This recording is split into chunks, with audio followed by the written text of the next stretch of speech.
Come on in, let's talk about narcissism. In this video, I will show you 6 tips on how to survive the holidays when there's a narcissist around. And this also applies to any get-together when there's a narcissist around. I'm Karen, a holistic psychotherapist and wellness coach with over 24 years of practice experience in the wellness industry, and I bring you videos on holistic well-being so that you can live your most optimal life.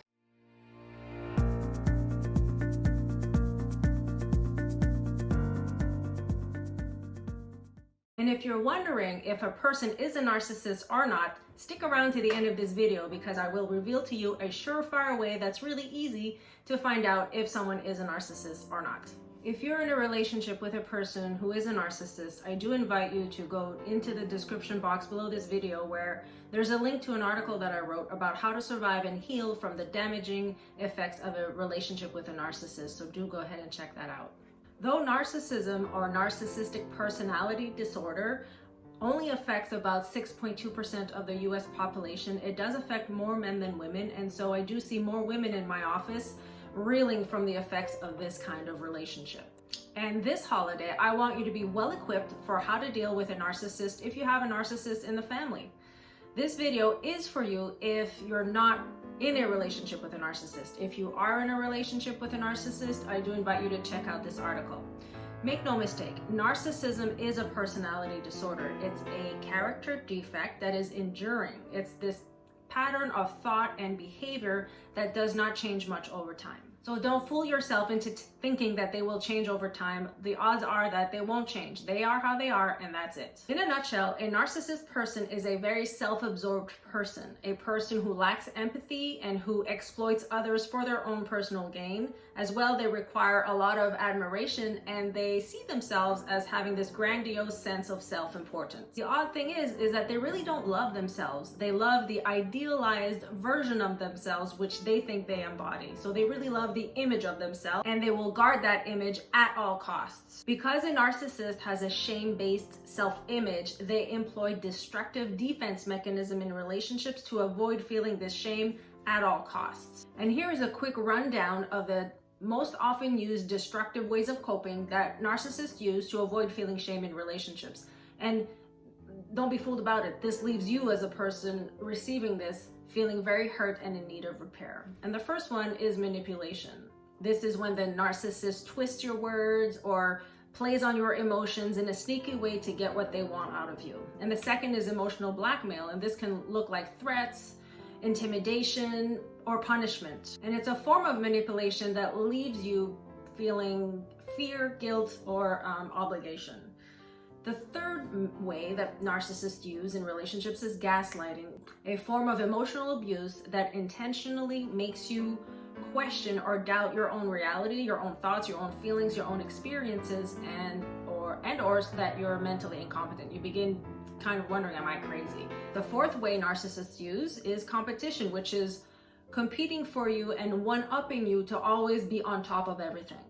The fifth is exploitation and objectification, which means taking advantage of you for personal gain without regard to your feelings. And also they do this also sexually. So it's for their own gain without regard to your feelings. The sixth is lying. They persistently use deception to avoid responsibility. They always blame others. It's never their fault for their mishaps. The seventh is privacy invasion. They really don't respect your boundaries. They look through your phone, through your mail, through your private items. Even after you've requested for them to respect your boundaries, they just deny them altogether. The eighth and final way that we'll look at today is character assassination, which is spreading malicious rumors or gossip about you to other people. For additional destructive ways that narcissists use in relationships for their own personal gain, do go ahead and read that article that is linked in the description box below this video. So typically the narcissist in the family is the one in the family that you dread seeing. They're the ones that just suck the energy out of the room. They're the ones that create drama. They're the ones that are the victim. They're the ones that know better, that just are better than everyone else. And no matter what you do, you're never good enough. Whether you're successful professionally and personally, you're just not good enough for this narcissistic person. And if you're not sure how to spot a narcissist, do stick around to the end of this video for my surefire way to identify a narcissist. And now let's look at some of the survival strategies for when you have to visit with a narcissist. And a word of warning, all of these tips will be about you doing something different, not the narcissist. And this is really to protect your own well-being and mental health, and your safety comes first. That's what is important. Remember that. Let these tips empower you. Tip number 1 is avoid the narcissist altogether. Yep, that is absolutely acceptable. The best way to deal with a narcissist during the holidays is to just not be around them. It's perfectly acceptable to decline an invitation if you know the narcissist will be there. And you don't even need to give an explanation. Just say, I won't be able to make it. Now, if you want to see the host of this gathering, just share with them a alternate date or time where you can meet with that person. That way that communicates to them that you do want to see them. But don't ever say that I won't be there because of that narcissistic person, because the chances are that that information will get back to you and the narcissist will use that to punish you down the line. So just say, I won't be able to make that gathering, but I will see you on such and such a date. And remember that you always have choice. You can choose to go to a visit or not. Let that empower you that you do have choice. Tip number 2 is, if you have decided to go to the family gathering where the narcissist is, just put a time limit on how long you'll stay at the visit. But first, ask yourself, is this gathering really mandatory? Now, there are some instances where it is, such as if it's the last gathering where you will get to spend time with an ailing grandparent or parent and the narcissist just also happens that they'll be there.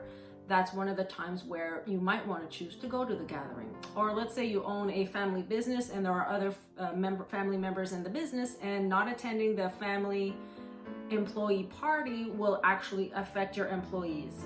So showing up to that party would actually benefit your employees. So you may choose to want to attend that party. So if you can't get out of attending the gathering, just put a time limit as to how long you'll stay at the visit, and let the person that you're going with know this time frame ahead of time. So the length of time you stay at this party will depend on your tolerance level and how well you are at deflecting arrows from the narcissist, as well as how well you recover from the visit with the narcissist afterwards. So shorten the visit if you're highly sensitive. So remember to set a time, set it on your alarm, and when your alarm goes off, do leave at that predetermined time. You must leave at that predetermined time, and this is for your own well-being. So this can be one of the hardest things to do. You will probably be asked to stay a little bit longer, and know that if you do stay a little longer, the chances of interacting with the narcissist increase exponentially. So take care of yourself and do leave at the predetermined time. Tip number 3 is to just walk away. Let's say you find yourself in a conversation with the narcissist at the gathering. Remember that this kind of person feeds on drama, and they love your vulnerability and really like digging into where your wounds are and that kind of stuff. So if you find yourself in a talk with the narcissist and you're beginning to feel upset, instead of letting them see you sweat, actually don't let them see you sweat, just walk away. Don't give them any more fuel for them to use against you in the future. So just walk away. Tip number 4 is there's no need to gift the narcissist, except that your gift will never be good enough for the narcissist, so don't even bother. Just don't give them a gift. Or don't attend a family gathering where gift exchange is necessary. Know that the gift that you give the narcissist will never be good enough, and the gift that they give you will either be nonsensical, inappropriate, or just plain cheap. So save yourself some heartache and just don't give them a gift. But if you have your heart set on giving them a gift, just give them a gift that you think is good enough and let it be done at that. And then on the way to the gathering with the people that are in the car with you, just play a game and ask yourselves, well, what will the narcissist say about this gift?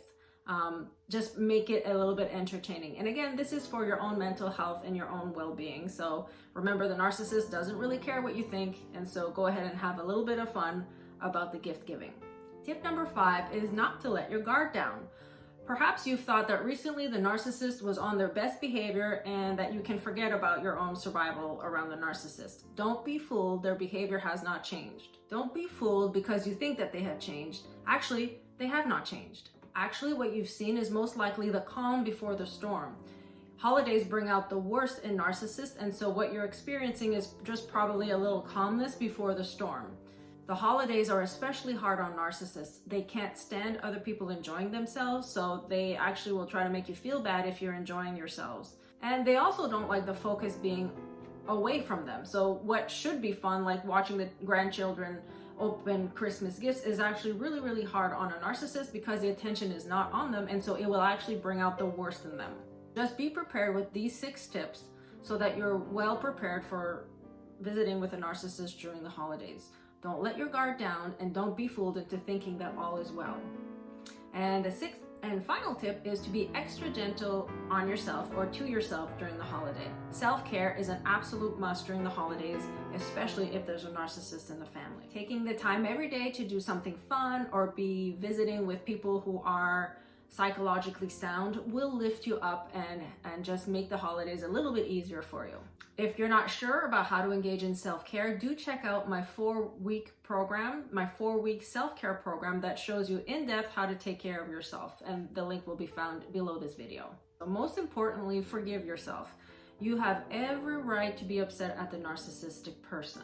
Talking to a mental health professional can help you understand what is going on and give you additional survival tips of when you're dealing with a narcissist. And above all, be loving and kind to yourself. If you do find yourself in a relationship with a narcissist or have recently ended a relationship with a narcissist, I do invite you to check out my survival article, Surviving and Healing from a Relationship with a Narcissist, and that is also down in the description box below this video. If you, my darling, are living with a narcissist, it is necessary that you engage in self-care. Absolutely necessary. Living with a narcissist zaps your vital energy, and this kind of relationship is very, very draining for you emotionally. If you live with them for a prolonged period of time, your life force will be taken away and you'll become a shell of who you once were. You must engage in great self-care, and not just surface level self-care like eating well or going to the gym, but really engaging in practices that are deeply renewing and that renew your vital energy. Deeply renewing self-care practices will help you heal from the damages and ravages of this kind of relationship. You deserve a life of happiness and to feel excited and energized by your life. I have many resources to help you take care of yourself holistically and naturally. Many are free, so do consider joining my newsletter, where I send out a weekly newsletter with free tools on how to take care of yourself in a natural and holistic kind of way, a way that addresses your mind, your body, your heart, and also your soul. Also, my 4-week self-care program is also linked in the description box below, and I do think that that would be a valuable resource to you if you are suffering from the effects of having been or are in a relationship with a narcissist. This course will teach you step by step how to take care of yourself in a deeply renewing kind of way, as well as it will teach you how to set excellent boundaries with your partner so that you're protected and heal from the damages of this relationship, as well as learn effective communication strategies. And now, how to find out if someone is a narcissist. There is a surefire way to figure out if a person you know is a narcissist. One is you can get them evaluated by a licensed clinician, but good luck getting the narcissist in the office. They're really hard to get into a therapy office.